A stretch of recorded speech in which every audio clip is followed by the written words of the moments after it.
TV9 ಡಿಜಿಟಲ್ಗೆ ಸ್ವಾಗತ. ನಾನು ಹರೀಶ್. ಪ್ರಜ್ವಲ್ ರೇವಣ್ಣ ಅವರ ಲೈಂಗಿಕ ಹಗರಣ ಪ್ರಕರಣ ಇಡೀ ದೇಶದಲ್ಲಿಯೇ ಸದ್ದು ಮಾಡ್ತಿದೆ.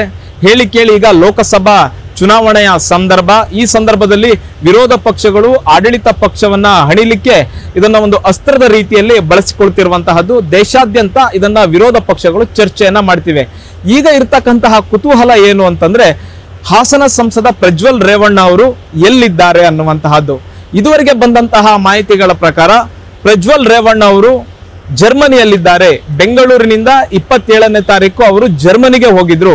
ಜರ್ಮನಿಯಲ್ಲೇ ಅವರು ವಾಸ್ತವ್ಯವನ್ನ ಹೂಡಿದ್ದಾರೆ. ಮತ್ತೆ ಡಿಪ್ಲೊಮೇಟ್ ಪಾಸ್ ನ ಮೂಲಕ ಅವರು ವಿತೌಟ್ ವೀಸಾ ಅವರು ಜರ್ಮನಿಯಲ್ಲಿದ್ದಾರೆ ಅನ್ನುವಂತಹ ಮಾಹಿತಿ ಸಿಗ್ತಾ ಇತ್ತು.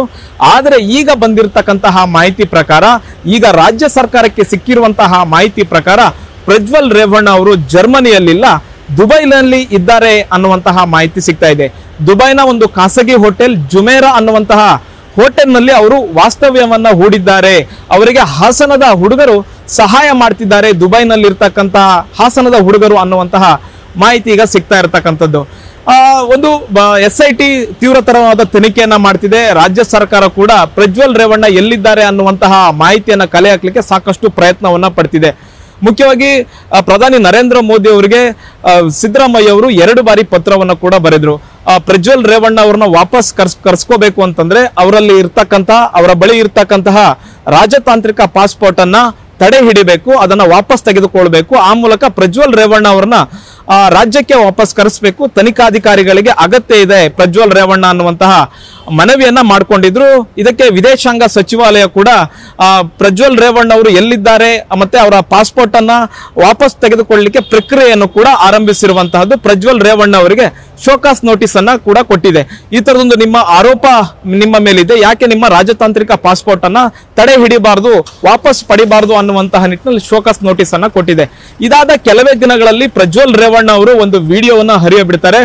ನಾನು ವಿದೇಶದಲ್ಲಿದ್ದೇನೆ, ನಾನು ವಿದೇಶಕ್ಕೆ ಹೋದ 2-3 ದಿವಸಗಳ ಬಳಿಕ ನನಗೆ ಈ ಒಂದು ಪ್ರಕರಣ ನನ್ನ ಮೇಲೆ ದೂರು ದಾಖಲಾಗಿರುವಂತಹದ್ದು ಗೊತ್ತಾಗಿದೆ. ನಾನು ವಿಚಾರಣೆಗೆ ಹಾಜರಾಗ್ತೇನೆ. ಇದೇ ತಿಂಗಳ 31ನೇ ತಾರೀಕು ನಾನು ತನಿಖಾಧಿಕಾರಿಗಳ ಮುಂದೆ ಹಾಜರಾಗ್ತೀನಿ ಅನ್ನುವಂತಹದ್ದನ್ನ ವಿಡಿಯೋ ಸಂದೇಶದ ಮೂಲಕ ಪ್ರಜ್ವಲ್ ರೇವಣ್ಣ ಅವರು ತಿಳಿಸಿದ್ದಾರೆ. ಈಗ ಪ್ರಜ್ವಲ್ ರೇವಣ್ಣ ಅವರು ಇರುವ ಸ್ಥಳ ಎಲ್ಲಿದೆ, ಏನಿದೆ ಅನ್ನುವಂತಹದ್ದು ಈಗ ರಾಜ್ಯ ಸರ್ಕಾರಕ್ಕೆ ಸಂಪೂರ್ಣವಾದ ಮಾಹಿತಿ ಸಿಕ್ಕಿದೆ. ಪ್ರಜ್ವಲ್ ರೇವಣ್ಣ ಅವರು ದುಬೈನಲ್ಲಿದ್ದಾರೆ.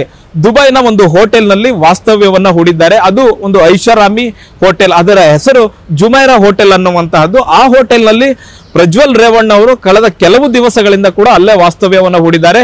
ಅವರು ಆ ಮೂಲಕ ದುಬೈನಿಂದನೇ ಅವರು ಬೆಂಗಳೂರಿಗೆ ಬರ್ತಾರೆ. ಅವರು ಬೆಂಗಳೂರಿಗೆ ಬಂದು ತನಿಖಾಧಿಕಾರಿಗಳ ಮುಂದೆ ಹಾಜರಾಗ್ತಾರೆ ಅನ್ನುವಂತಹ ಮಾಹಿತಿ ಇದೆ.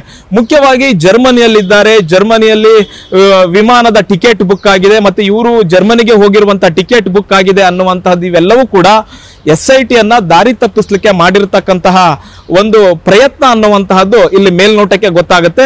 ಈ ತರದೊಂದು ಕುತೂಹಲ ಎಲ್ರಿಗೂ ಇತ್ತು. ನಿಜವಾಗಿಯೂ ಪ್ರಜ್ವಲ್ ರೇವಣ್ಣ ಅವರು ಜರ್ಮನಿಯಲ್ಲಿದ್ದಾರಾ? ಒಂದ್ ವೇಳೆ ಅವರು ಜರ್ಮನಿಯಲ್ಲಿದ್ರೆ ಅವರನ್ನ ಭಾರತಕ್ಕೆ ಕರ್ಕೊಂಡ್ ಬರುವಂತಹದ್ದು ಬಹಳ ಈಸಿ ಆಗಿತ್ತು. ಹಾಗಾಗಿ ಅವರು ಜರ್ಮನಿಯಲ್ಲಿ ಇಲ್ಲ ಅನ್ನುವಂಥದ್ದು ಈಗ ಸ್ಪಷ್ಟವಾಗಿ ಮಾಹಿತಿ ಸಿಗ್ತಾ ಇದೆ. ಅವರು ದುಬೈನಲ್ಲಿದ್ದಾರೆ. ದುಬೈನಿಂದ ಅವರು ನೇರವಾಗಿ ಬೆಂಗಳೂರಿಗೆ ಬಂದು ನಂತರ ತನಿಖಾಧಿಕಾರಿಗಳ ಮುಂದೆ 31ನೇ ತಾರೀಕು ಹಾಜರಾಗ್ತಾರೆ ಅನ್ನುವಂತಹ ಮಾಹಿತಿ ಈಗ ಸಿಗ್ತಾ ಇರ್ತಕ್ಕಂಥದ್ದು.